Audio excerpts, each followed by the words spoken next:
Magandang araw po sa inyong lahat. Ito po si Buutan TV. Magandang hapon, magandang gabi, magandang afternoon po. So, depende po kung anong oras ito napapanood nyo. So, salamat po sa lahat, sa suporta at sa love nyo sa papanood ng video ko. Salamat po sa inyong lahat. Ma'am Angging, salamat po. Alam ko andyan ka lagi sa akin. Babawi lang ako.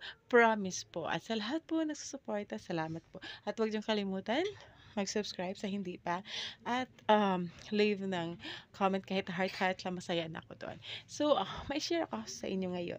Isa din ito sa mga gabi-gabi kaya lang yung kulay iba. Tingnan nyo ang kulay. Ito ay napakatingkad na kulay green. Kulay green. Ano ba Tagalog sa green? Berde. Oh, ayun. Kulay berde po. So, tingnan nyo po. Napaka-healthy po itong tanim.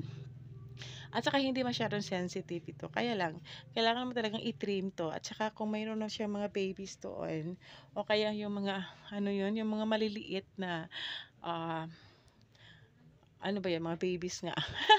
So, kailangan talagang i-transfer para hindi siya mangayayat. So, kailangan talaga itong pagtuunan din ng pansin. Isa din ito sa mga gabi-gabi ko na mayroon ako na kailangan ding ah, alagaan at kailangang tingnan araw-araw dahil minsan din ay sensitive din ito lalo na 'pag ilagay din ito sa init, sa may, araw po, nasusunog po sila at saka wala 'tong pakialam kung, hayaan mo silang, lagyan ng maraming tubig o diligan mo ng maraming tubig, okey lang po ito sa kanila kasi hindi sila masyadong sensitive at saka yung soil at saka yung lupa, okey lang din po sa kanila. So, kailangan lang pong alisin yung mga dry leaves kasi nakikita niyo nagda-dry leaves din itong, kulay birdie na gabi-gabi. So, ito yung pong pinakamagandang mayroon ako sa mga gabi-gabi sa mga kulay berde po.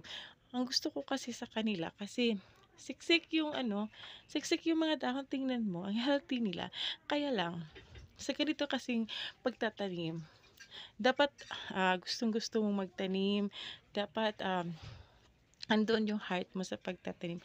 Kasi pag hindi daw yung wala daw yung puso mo sa pagtatanim, wala rin. Kasi hindi mo sila maaalagaan ng husto. Kaya ganito lang po.